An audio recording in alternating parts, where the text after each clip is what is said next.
Pennsylvania is all around us, and we want to help you to explore our state. Hi, I'm Sherry Trimble, Museum Educator at the State Museum of Pennsylvania.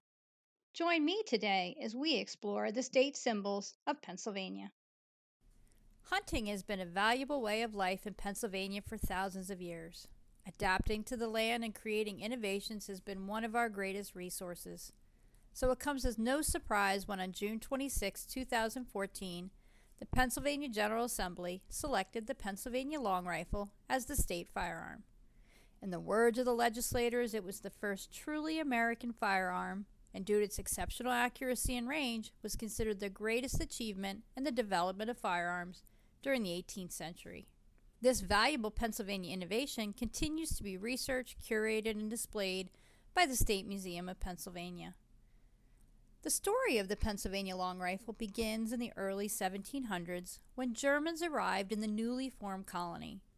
Today, these immigrants are known for combining the ideas from their homeland and the other colonists they encountered.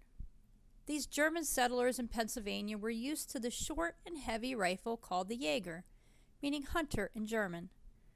English colonists had smooth-bore muskets that were longer and easier to carry. Combining the best of these firearms created the Pennsylvania long rifle. This new design would be so popular that between 1700 and 1900, hundreds of Pennsylvania German rifle makers and assemblers handcrafted these firearms. The signature on this barrel comes from John Dickert. He and his workmen were one of the most significant suppliers from 1769 to 1822. You may have heard of the Kentucky long rifle. Its legend began with Daniel Boone, who was born in Pennsylvania in 1734. At the age of 12, he got his first Pennsylvania long rifle.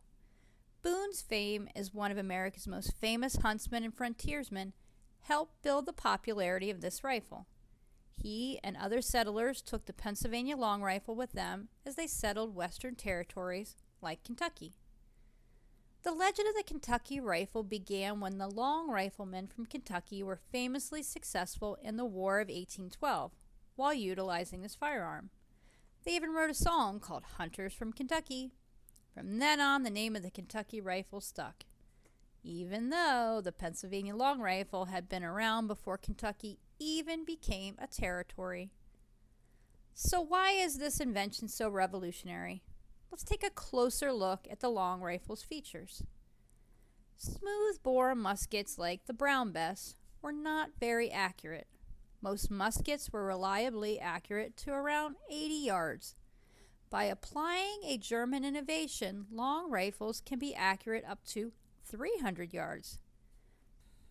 Since the 1520s, the Germans used rifling, a process that carves spiral grooves into the interior of the gun's barrel. As the bullet passes through the grooves, it puts a spin on the bullet. This is similar to throwing a football. A football with a spiral flies straighter and for longer distances. The stock is made from local Pennsylvania hardwood trees.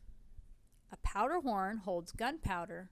Only a thimbleful per shot was poured down the barrel. Because the projectile would not hold onto the grooves of the rifle, a grease cloth helped the ball move smoothly down the barrel. A patch box stored the cloth. The ramrod pushes the gunpowder cloth and musket down the barrel. To protect the rifling grooves, ramrods were made of softer hickory wood. Have you ever heard of lighting a fire with flint and steel? The long rifle uses this principle to spark its gunpowder.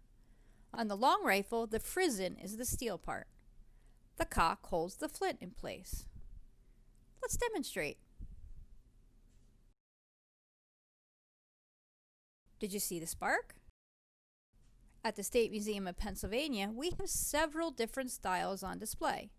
Since Pennsylvania long rifles were handcrafted, buyers could choose simple, practical, and inexpensive designs. Or they could choose to add more expensive but yet unique and elaborate designs. This rifle has an elaborate wood carving. This stock plate has a highly decorative brass inlay, but some use finer metals like silver and gold. This firearm features the image of an eagle. For settlers, the Pennsylvania long rifle was one of the most valuable and important items in the home. Its accuracy and distance help hunters successfully provide game such as white-tailed deer, elk, black bear, beaver, turkey, and more for their families for generations. The long rifle was more accurate than the musket. However, it takes 3 times longer to load than the smoothbore model. This is okay for a hunter, but the military preferred the smoothbore muskets because it could be loaded more quickly. Despite the military preference during the Revolutionary War, many militiamen and sharpshooters brought their own long rifles to the battlefield for its accuracy. The average cost for a long rifle in the 1700s was $10 to $50. Today, that would equal $600 to $4,000. The higher the price, the more decoration was used on the stock. In either time, that was quite the investment. For early settlers, the Pennsylvania long rifle was one of the most valuable and important items in their home.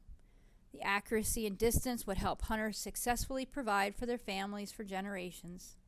This Pennsylvania German innovation was the obvious choice as the state firearm. I hope you enjoyed learning about the state firearm. To learn more about the Pennsylvania long rifle and design your own, visit our webpage at statemuseumpa.org for more information.